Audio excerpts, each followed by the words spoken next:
The alarms were already screaming when I picked up my sandwich.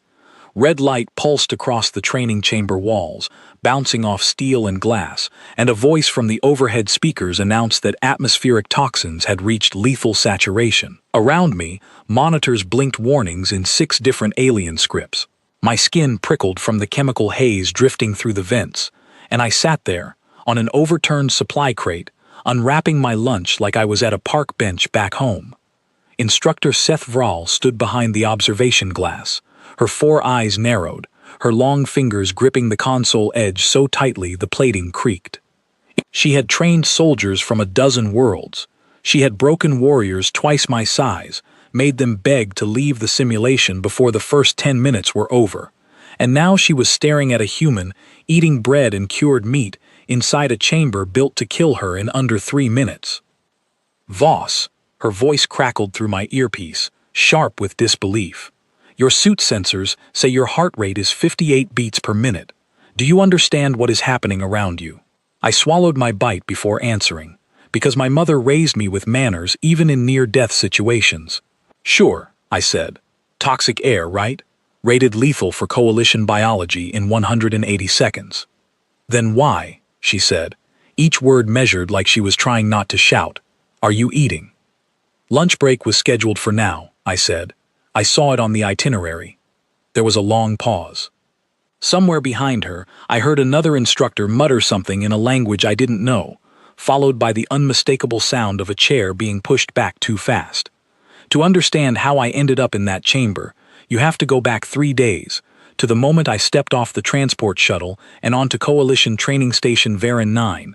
It orbited a dead moon, gray and pockmarked, chosen specifically because nothing lived there, and nothing could interrupt what happened inside its walls. The station existed for one purpose. It prepared recruits for Deathworld certification, the hardest physical and mental trial in the entire Coalition military structure. I was the first human ever to attempt it. Humanity had joined the Coalition only 2 years earlier, after decades of careful, distant observation by species who weren't sure what to make of us. We were young by their standards. Our ships were slower, our weapons were simpler. Our biology, according to every medical scan they had run, looked disappointingly fragile on paper. Thin skin, soft joints, no natural armor, no venom, no claws worth mentioning. On every chart the Coalition analysts prepared, humans landed somewhere in the middle of the pack, technologically promising, but physically unremarkable. Nobody had asked the right question. Nobody had asked what kind of world had produced us. Instructor Seth Vral met me at the shuttle bay with the practiced patience of someone who had seen 100 recruits arrive with the exact same nervous energy. She was Carrick, a species built for endurance, with slate-colored skin, a low-ridged brow, and 4 eyes set in 2 pairs, one for near sight and one for far. She stood a full head taller than me, and she had 3 centuries of field experience behind her, most of it spent teaching younger species how to survive the worst environments known to Coalition space. You are Petty Officer Mara Voss, she said, reading from a data slate without looking up. Human designation, first of your species to enter Deathworld training.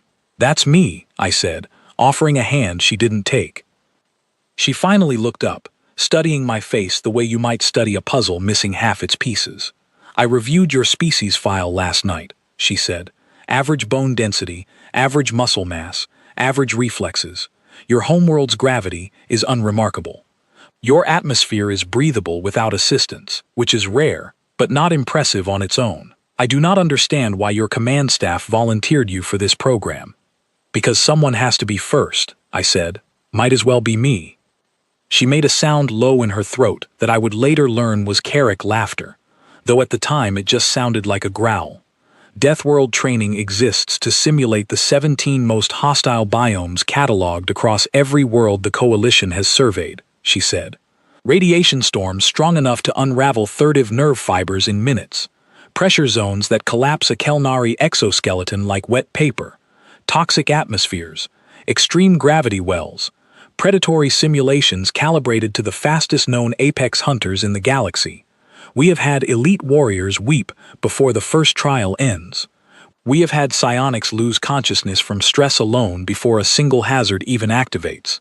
She leaned closer, and I could see something like genuine concern behind her 4 eyes, the kind of concern a teacher has for a student walking toward a cliff they don't know is there.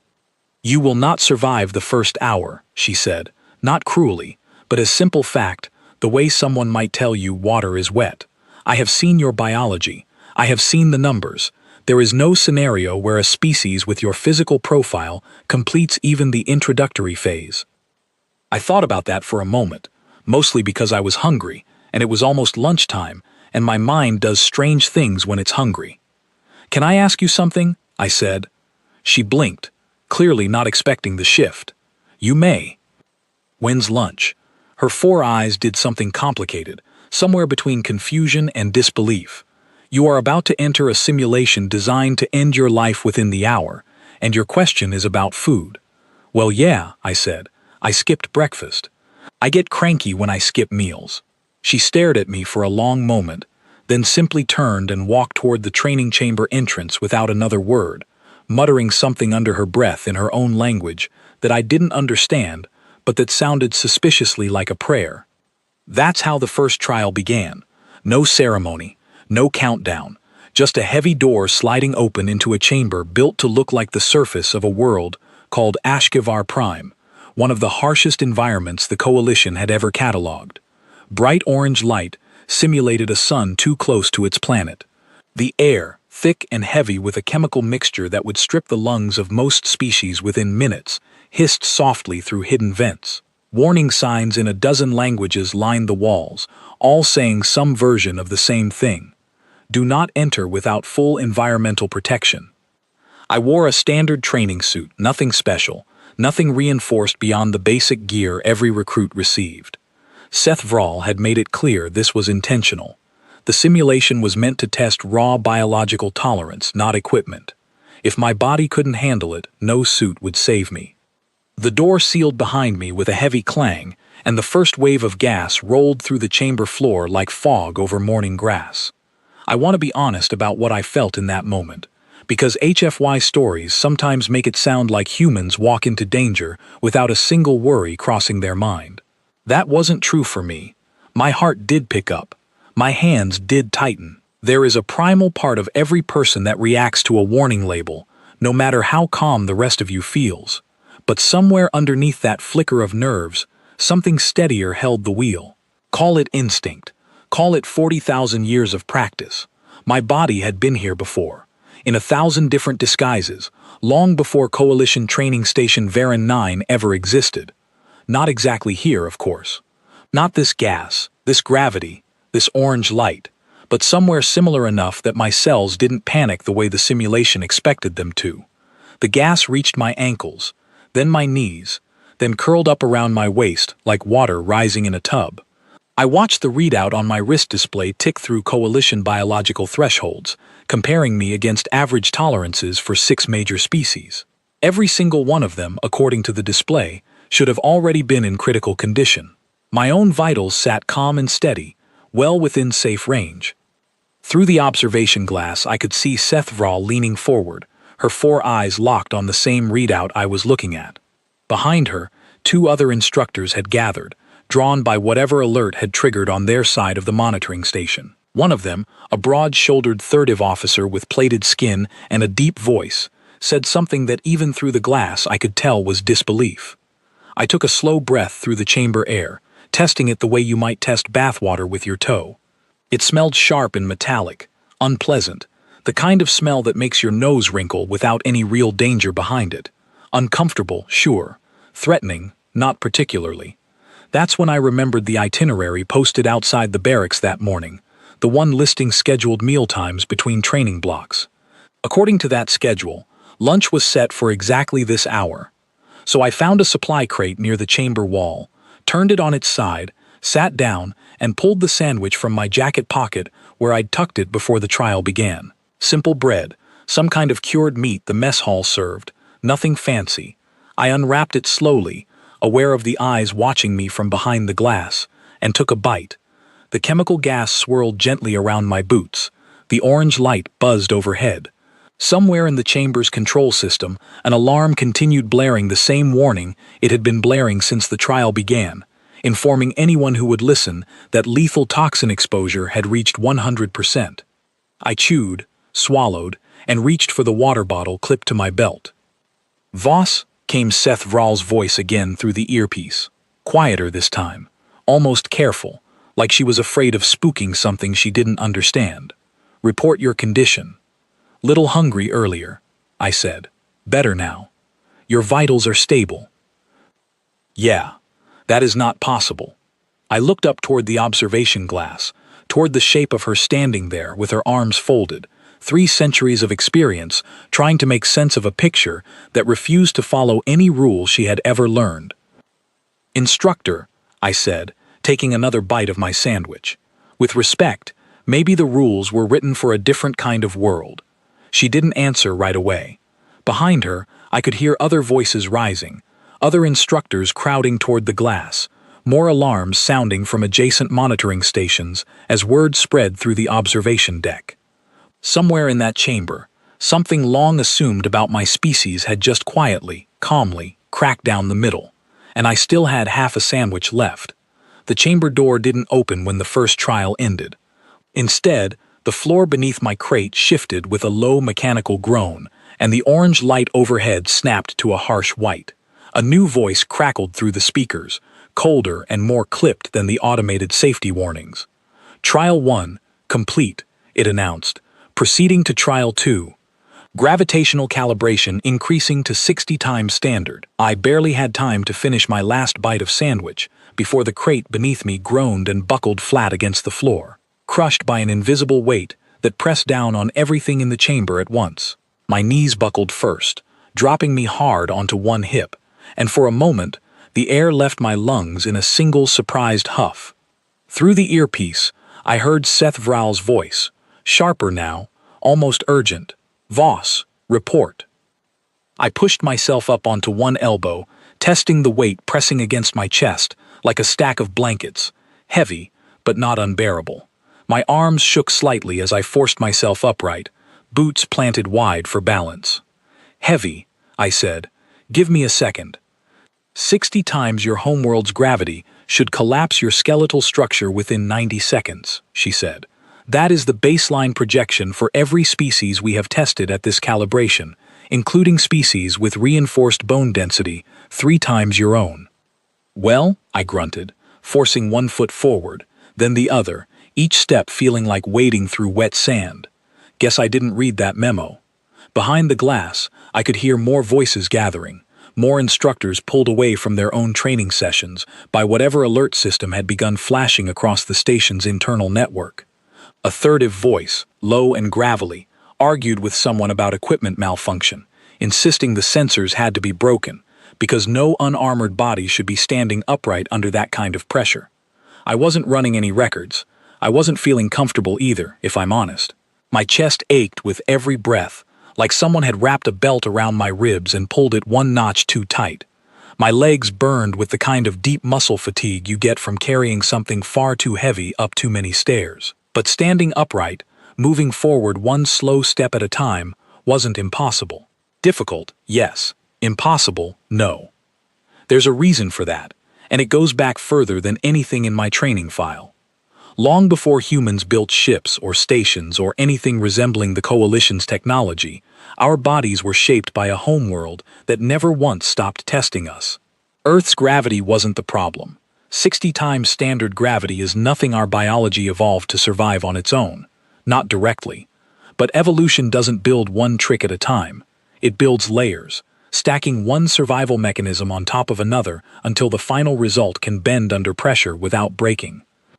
Our muscles, our joints, our stubborn upright spine, all of it came from millions of years spent walking, running, climbing, and falling on a world with earthquakes, avalanches, floods, and creatures far stronger than us at every turn. Humans never had the biggest claws or the thickest scales. What we had was persistence, a body built to keep moving even when moving hurt, because on Earth, stopping usually meant something worse found you first. None of the Coalition species testing me that day had a homeworld quite like that. Most of them came from stable environments, carefully balanced ecosystems where evolutionary pressure came in narrow, predictable bands. Radiation resistance here, cold tolerance there.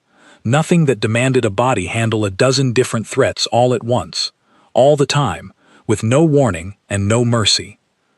I reached the far wall of the chamber roughly 4 minutes after the gravity trial began, sweat soaking through my training suit, breath coming in short, controlled bursts.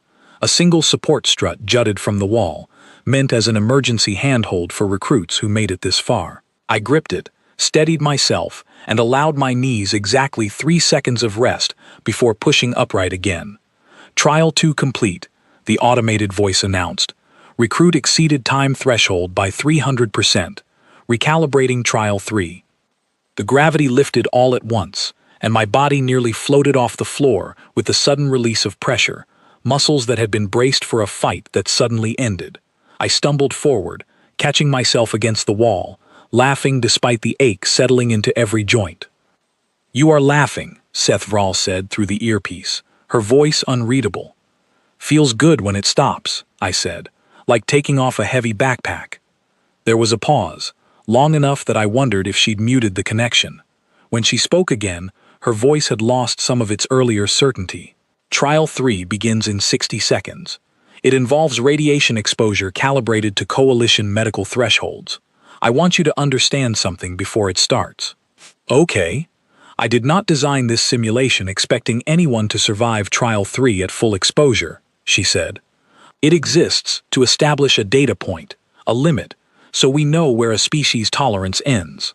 No recruit has ever needed to complete it. They fail before this point, always, without exception. "So what happens if I don't fail?" I asked. Her answer came slower this time, almost cautious. "Then I do not know what the data means anymore." The chamber lights shifted to a soft blue, and a faint hum built somewhere beneath the floor panels, the kind of hum you feel in your teeth before you hear it in your ears. A readout on the wall counted down from 60, each second dragging by while I rolled my shoulders and tried to stretch out the ache still living in my legs. When the counter hit 0, the hum sharpened into something with weight behind it, a pressure against my skin that had nothing to do with gravity. My wrist display lit up with warnings, cascading numbers showing radiation levels climbing past every threshold marked safe for coalition biology. According to every chart in my training file, cellular breakdown should begin within 3 minutes for the average recruit. I felt it, to be fair. A dull heat under my skin, like standing too close to a fire for too long. My vision blurred at the edges for a moment, and my stomach turned uneasy, the kind of feeling you get from motion sickness or too much sun. Uncomfortable, unpleasant, concerning even, not deadly, not yet, not close.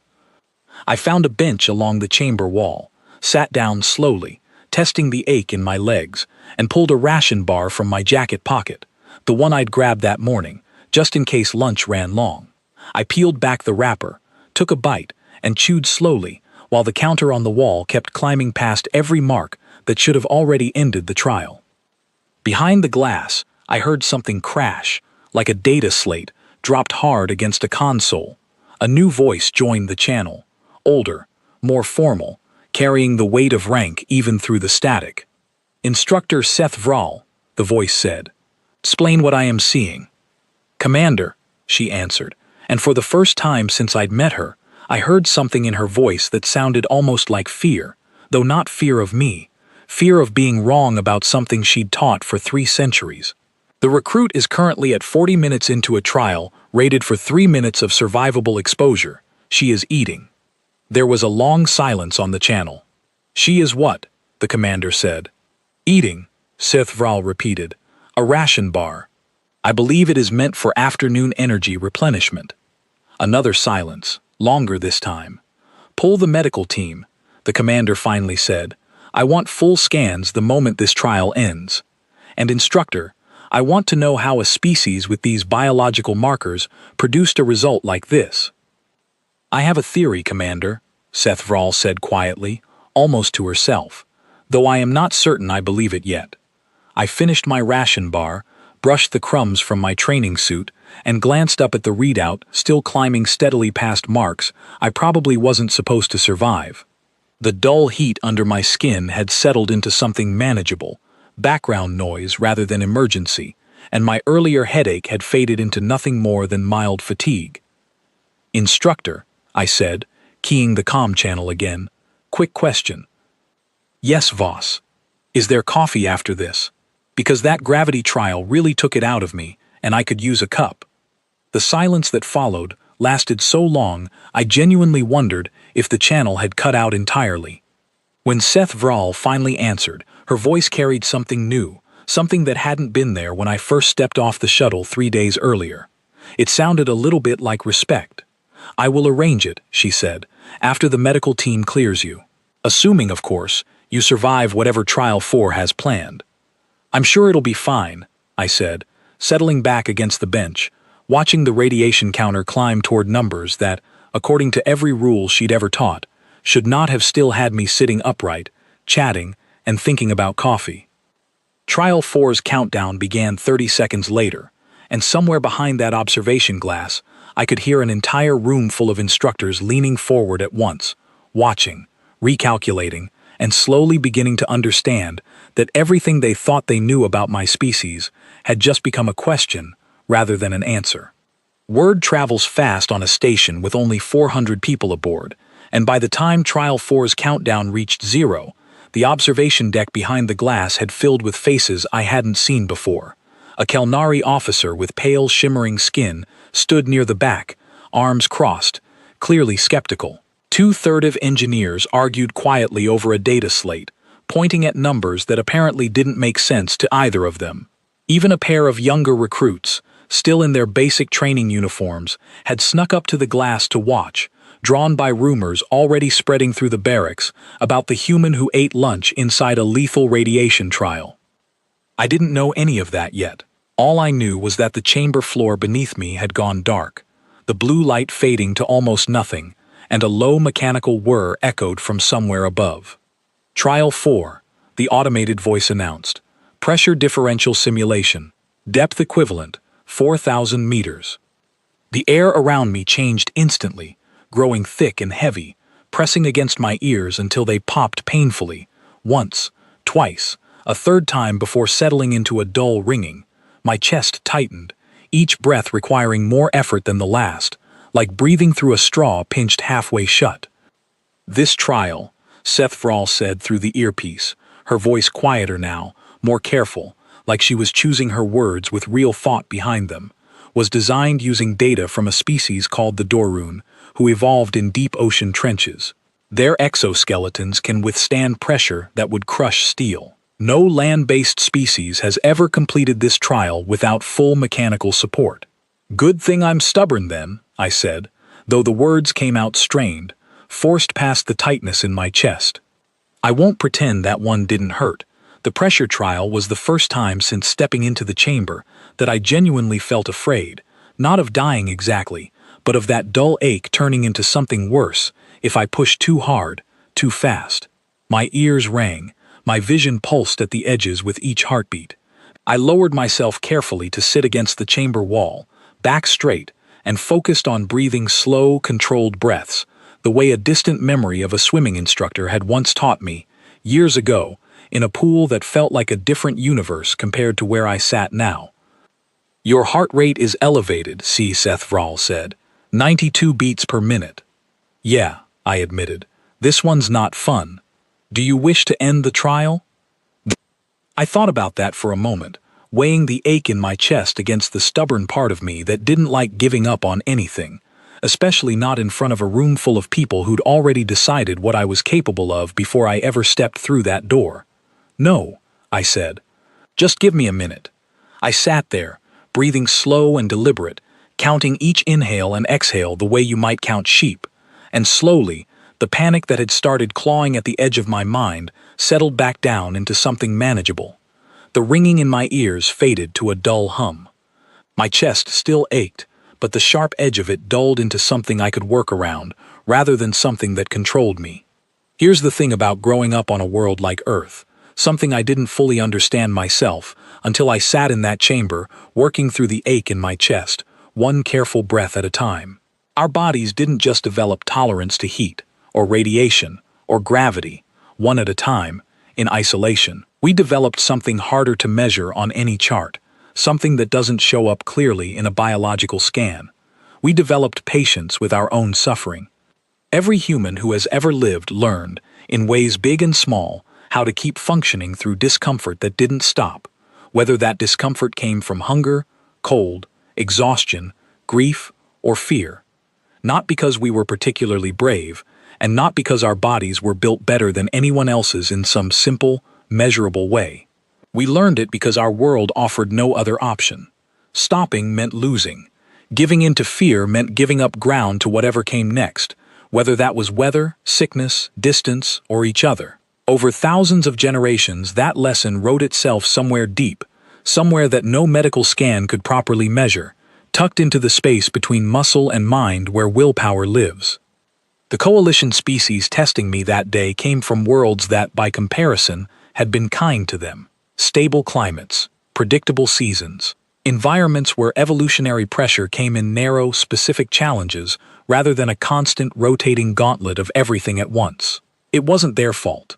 It simply meant they had never needed to build the particular kind of stubbornness that had, without me even realizing it, been baked into every one of my ancestors going back further than any written record could reach. The pressure trial ran for 11 minutes before the automated voice finally announced its conclusion, far past whatever threshold the simulation had been built to test. When the crushing weight in my chest finally lifted, I gasped in a breath that felt like the first real breath I'd taken in ages, and slumped sideways against the chamber wall, more exhausted than I'd been in years. Trial 4 complete, the voice announced. Recruit exceeded projected survival window by approximately 11 times standard threshold. Behind the glass, I heard something that sounded almost like a small crowd murmuring at once, voices overlapping in different languages, some in disbelief, some in something closer to awe. I caught fragments through the earpiece before Seth Vrall must have muted the outside feed, things like recalibrate the entire threat matrix, and this changes everything we teach new recruits. I sat there against the wall, catching my breath, when a new voice came through the earpiece, younger than Seth Vrall's, clearly nervous. "Petty Officer Voss," the voice said, "this is Ensign Callum Bright. I'm assisting with trial coordination today. Are you doing all right in there?" "I'm okay," I said, my voice still a little rough. Little tired. That pressure one was rough. "Right, yes, of course," he said, and I could hear him shuffling something, maybe papers or a data slate. "It's just, we've never had anyone make it this far before. Trial 5 is scheduled next, and given what's happened so far, Instructor Seth Vrell wanted me to ask if you'd like a short rest period first." I glanced at the small chronometer built into my wrist display, watching the minutes tick by, and thought about the schedule I'd read that morning outside the barracks. "Actually," I said, pushing myself up slowly onto unsteady legs, "how much time until my next meal break?" There was a pause, long enough that I imagined Ensign Bright staring at his own data slate in confusion. "Your meal break, Petty Officer?" "Yeah, I saw it on the itinerary. Figured I'd ask before Trial 5 starts, in case things get busy." Another pause, and then, distantly, I heard what sounded like Seth Vrall speaking to someone else in the observation room, her voice carrying a tone I hadn't heard from her before, something almost like fondness mixed in with the disbelief. "Tell her," Seth Vrall said, apparently forgetting the channel was still partially open, "that if she survives Trial 5, she can eat an entire feast for all I care." Ensign Bright cleared his throat awkwardly. "The instructor says, congratulations in advance, and your next meal will be arranged." "Great," I said, rolling my shoulders to work out the last of the ache. "What's Trial 5? The chamber lights shifted before he could answer, cycling through a deep green hue that painted the walls and floor in shifting patterns. Almost beautiful if you ignored the obvious implication that something dangerous was about to happen. A low growl echoed from somewhere unseen, distant at first, then closer, layered with a second growl, then a third, until it sounded less like a recording and more like something alive circling just beyond the chamber's visible walls. "Trial 5, the automated voice finally announced. Predator simulation. Threat profile calibrated to apex hunters cataloged from 12 documented Deathworld biomes. Through the earpiece, Seth Vral's voice returned, all business again, though I could hear something underneath it now, something that hadn't been there 3 days ago when she first told me I wouldn't survive the first hour. "Voss," she said, "this trial uses holographic projections combined with kinetic pressure fields, simulating the exact attack patterns of the deadliest predators known across Coalition space. It is not designed to be survived through endurance alone. It requires reaction, awareness, and decision-making under direct threat." "Understood," I said, settling into a low, ready stance, the same instinctive posture that felt strangely familiar, despite never having trained for anything like this before. "I want to be honest with you," she continued, her voice softer now, almost reluctant. "I no longer know what to expect from this trial. 3 days ago, I would have told you that no unarmored, unaugmented body could survive contact with even one of these simulated predators, let alone the full sequence. And now?" There was a pause, filled only by the growing chorus of distant growls circling somewhere in the shadows of the chamber. "Now," she said, "I am simply curious to see what happens." The first shape emerged from the darkness at the edge of the chamber, low and fast, all sharp angles and gleaming projected teeth, moving with the kind of speed that should have made thinking, let alone reacting, impossible. But something in me, something old, something that didn't need instructions or coalition threat assessments to understand exactly what was happening, simply dropped low, shifted weight onto the balls of my feet, and waited for the exact right moment to move. The projected shape lunged, and I stepped sideways instead of back, letting it pass close enough that I felt the simulated kinetic field brush against my arm like a gust of wind with weight behind it. The chamber's systems registered the near miss instantly, painting a soft yellow warning light across my wrist display, a caution rather than a failure. I didn't have time to think about strategy in any deliberate way. There was no moment where I paused and calculated angles or studied patterns the way a trained soldier might. It happened faster than that, somewhere below conscious thought, the same place that instinct lives in every creature that has ever needed to move quickly to survive. My body simply knew, in a way I couldn't fully explain, which direction to step, when to duck, when to plant my feet and hold steady instead of running. A second shape circled from the left, low and fast, and I turned to meet it rather than flee, dropping my shoulder at the last possible moment so the kinetic field skimmed past instead of connecting fully. Another yellow warning flickered across my display. Still no red. Through the earpiece, I heard Seth Vral's breathing change. Quicker now, though whether from tension or something closer to excitement, I couldn't tell. "Your reaction time," she said, her voice tight, "is not statistically possible for your species profile." "Kind of busy," I said, ducking under a third shape that swept low across the floor, aiming for my legs. The predator simulation ran for 6 minutes, each one longer than the last, with the projected hunters growing faster and more coordinated as the trial progressed, clearly designed to overwhelm through sheer relentless pressure rather than any single decisive strike. By the 4th minute, sweat soaked through my training suit, my legs burned with the effort of constant movement, and my lungs pulled in air in short, controlled bursts. But I was still standing, still moving, still watching each shape circle and lunge with the strange, quiet focus of someone who had, without ever consciously learning it, spent their whole life reading the small signs that come before danger. A shift in weight, a change in breathing, the particular way a threat telegraphs its next move half a second before it happens. When the 6th minute finally ended and the chamber lights snapped back to a plain, calm white, I dropped to one knee, chest heaving, sweat dripping onto the floor beneath me. The growls faded into silence. The projected shapes flickered once and disappeared entirely, leaving the chamber empty except for me, exhausted, and quietly amazed at myself. "Trial 5 complete," the automated voice announced. "Recruit sustained 0 critical contact events across full predator sequence."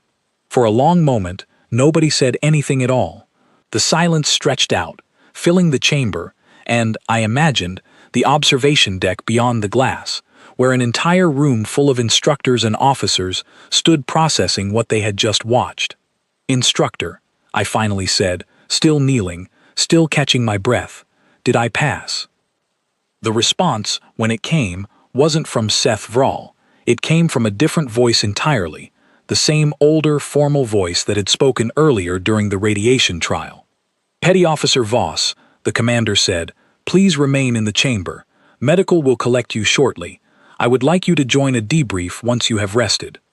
I nodded, even though nobody could see me nod, and sat back against the chamber wall, letting my breathing slow, letting the ache in my muscles settle into something I could carry, rather than something that controlled me. The debrief happened 4 hours later, in a conference room on the station's upper deck, one I hadn't been inside before.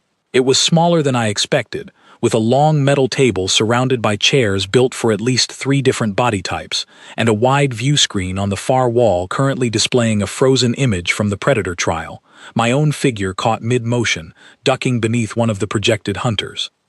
Seth Vrall sat near the head of the table, and beside her, a Carrick officer I hadn't met before, older, with faded gray markings across her slate-colored skin that suggested rank rather than decoration. The commander, as it turned out, was named Threnna Vask, and she studied me with the same careful, assessing look Seth Vrall had given me 3 days earlier, though with considerably less certainty behind it. "Petty Officer Voss," Commander Vask said, once I'd taken a seat across from her, "I want to be direct with you. What happened today has caused significant concern among my staff, not because you failed, but because you did not." "I get that a lot," I said, and immediately regretted it, though Seth Vrell made a small sound that might have been amusement. "Deathworld training exists," the commander continued, ignoring my comment, "to establish reliable data about a species' physical and psychological limits under extreme conditions. That data informs everything from combat deployment decisions to colonization assignments to emergency response protocols. Every species that has passed through this program across 3 centuries of coalition history has produced results within an expected, if sometimes impressive, range." "And I didn't," I said. "You did not," she confirmed. "Your results are not simply impressive. They are, according to our own instruments, statistically implausible. Trial 3 alone should have ended your participation within 3 minutes. You continued for 40. "I was hungry," I said honestly. "Figured I'd eat while I waited it out." The room went quiet for a moment, and I caught Seth Vrall pressing a hand briefly to her face, though I couldn't tell if it was frustration or something closer to suppressed laughter. "Instructor Seth Vrall," Commander Vask said, turning toward her, "you requested this debrief specifically to share a theory. I would like to hear it." Seth Vrall straightened in her chair, and when she spoke, her voice carried none of the dismissive certainty from 3 days earlier. Instead, it carried something closer to careful respect, the kind reserved for a problem finally understood after a long struggle to solve it. "When I first reviewed Petty Officer Voss's file," she began, "I assessed her species using the same framework we apply to every recruit.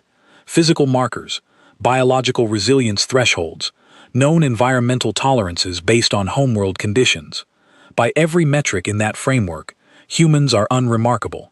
Average bone density, average muscle composition, a homeworld with breathable atmosphere and moderate gravity, which suggested a species that had not needed to develop extreme physical adaptations."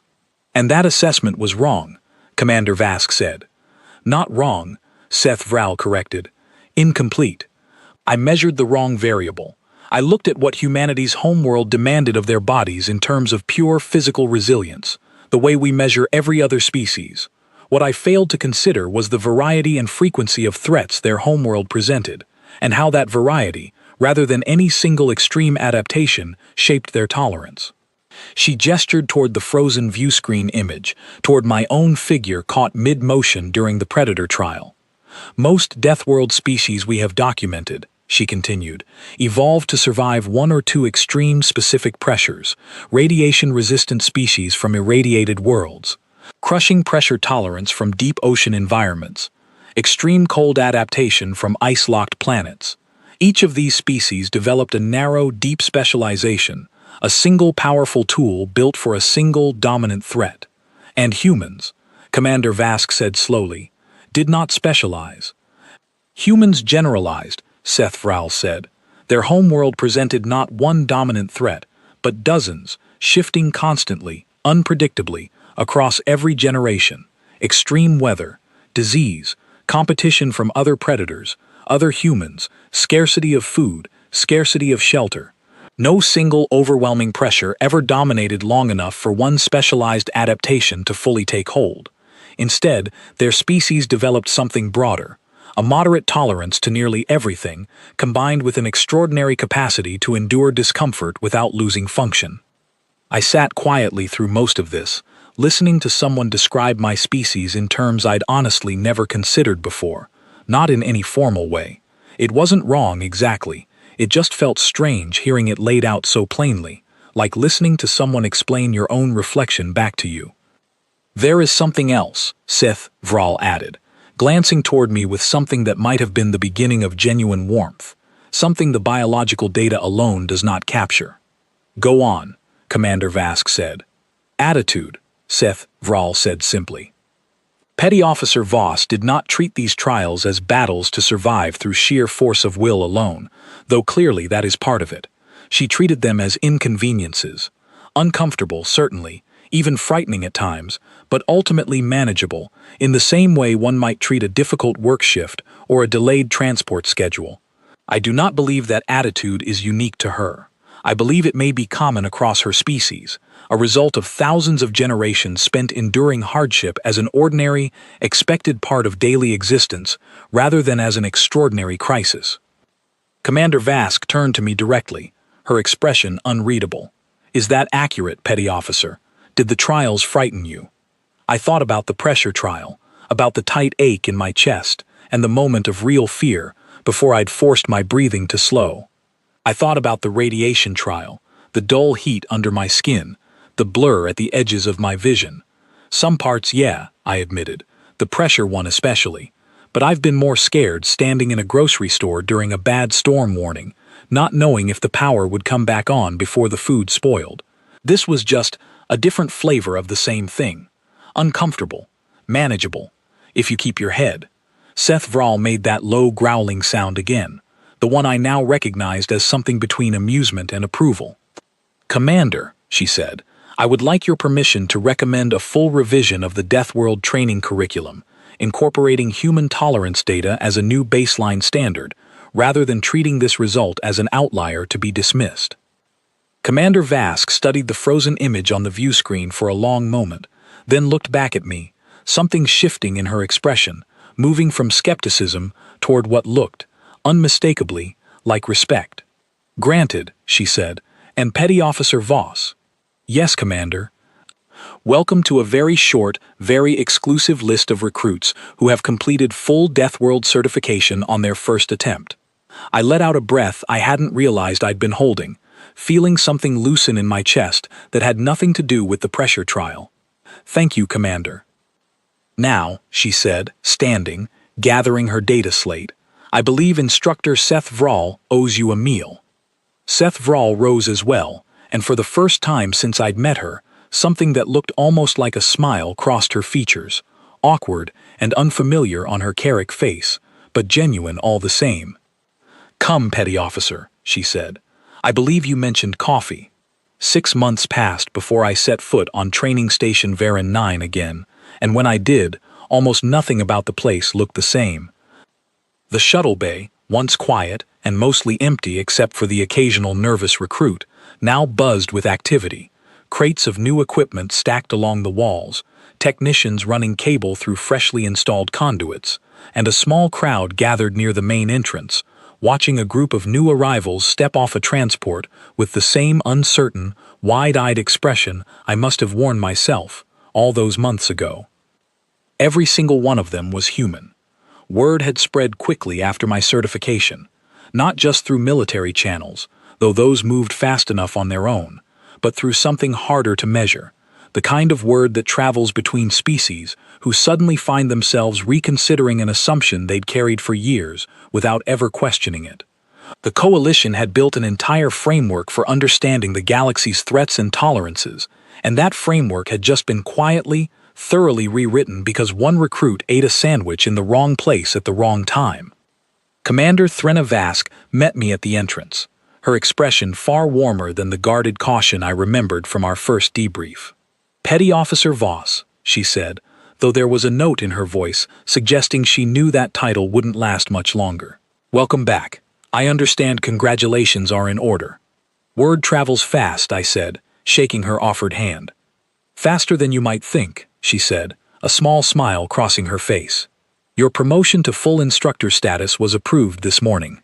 Assuming, of course, you're still interested in the position." I glanced past her, toward the training chamber doors at the far end of the corridor, the same doors I'd walked through half a year earlier with no idea what waited on the other side. Somewhere beyond them, a new group of human recruits stood nervously, waiting for their own first trial to begin, waiting to be told, the same way I had been told, that they wouldn't survive the first hour.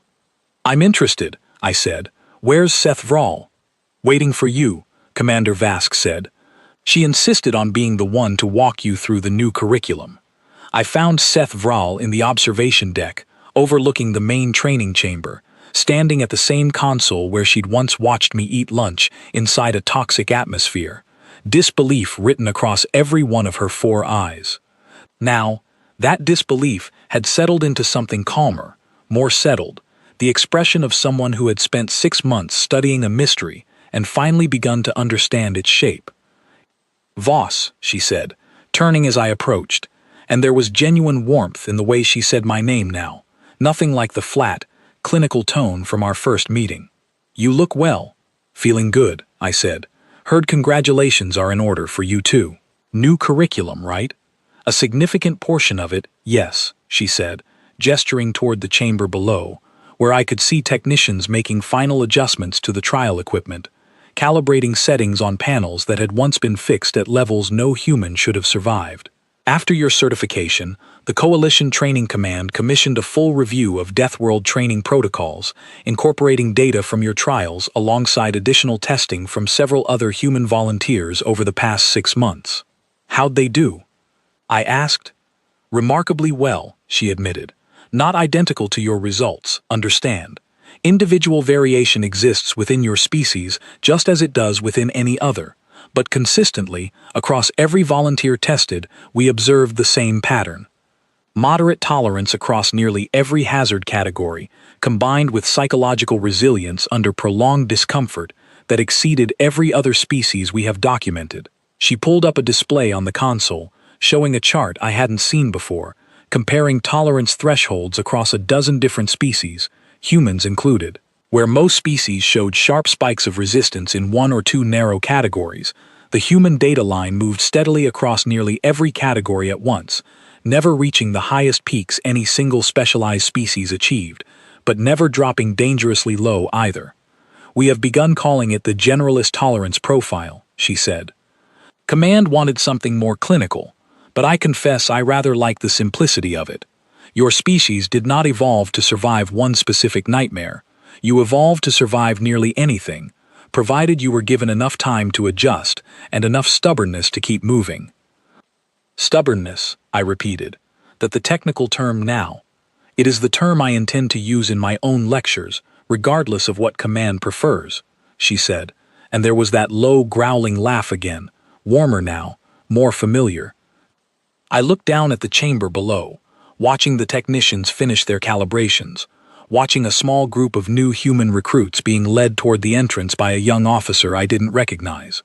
One of them, a tall man with nervous energy radiating off him even from this distance, kept glancing toward the chamber doors like he expected them to open and swallow him whole.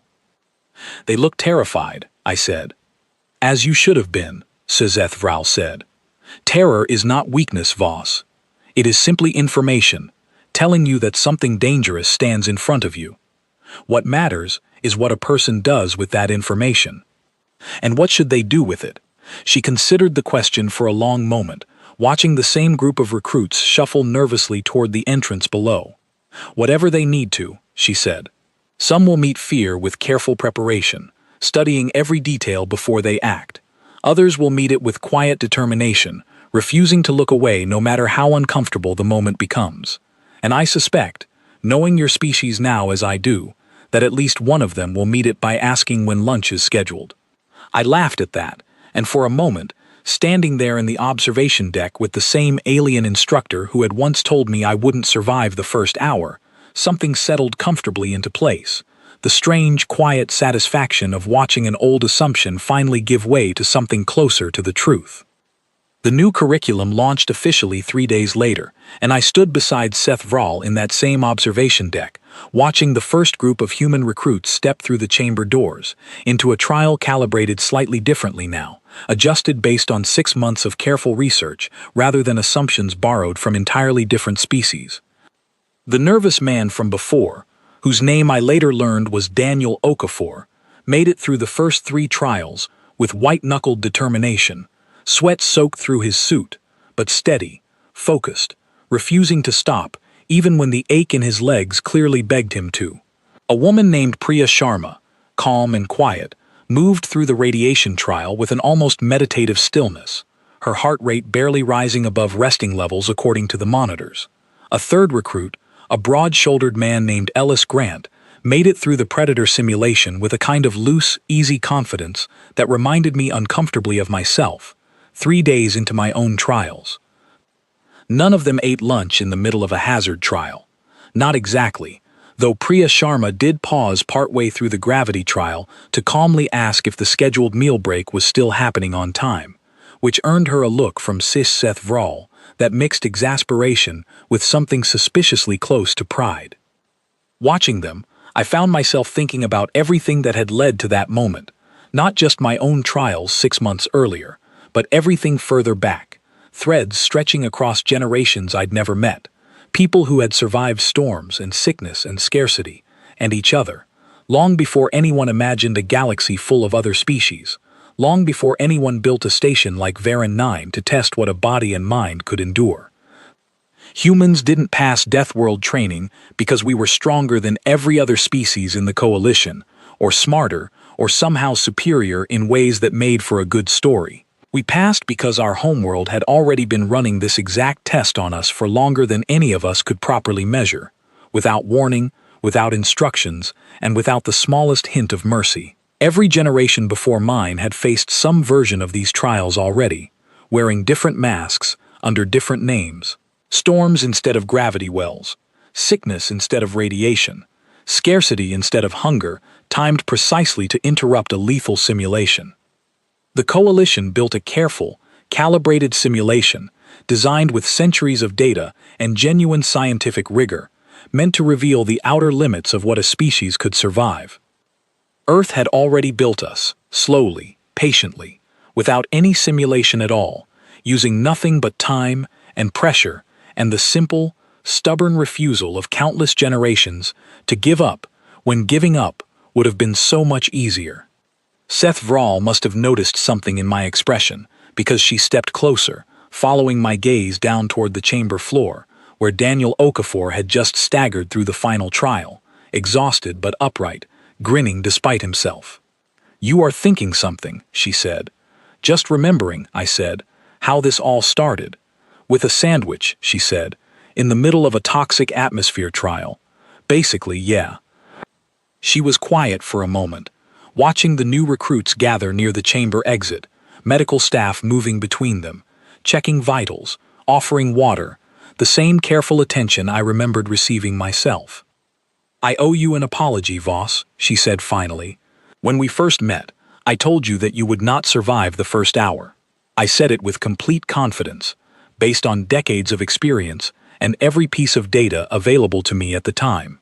You weren't wrong to think that," I said. "The data really did point that way." "Perhaps," she said, "but I have learned something important these past 6 months, something I intend to carry into every future lecture I give, regardless of which species sits in front of me. Data tells you what has happened before. It does not always tell you what is possible."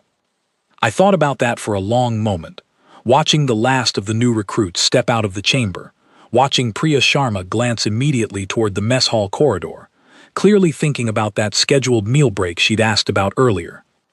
"Instructor," I said, "can I ask you something?" "Of course. When's lunch?" She turned toward me, and for the first time since I'd known her, the low growling sound she made wasn't confusion or disbelief. It was, unmistakably, warm and genuine laughter, the kind shared between two people who had learned, in their own very different ways, exactly what the other was capable of. "Come, Voss," she said, gesturing toward the corridor. "I believe you have earned it."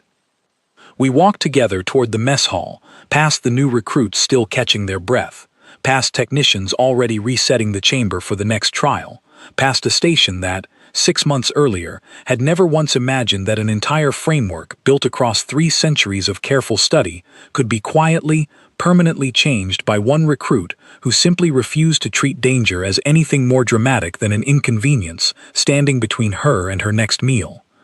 Behind us, the chamber doors sealed shut, ready for the next group, the next test, the next quiet demonstration of something Earth had known about its people for longer than anyone else in the galaxy had bothered to ask.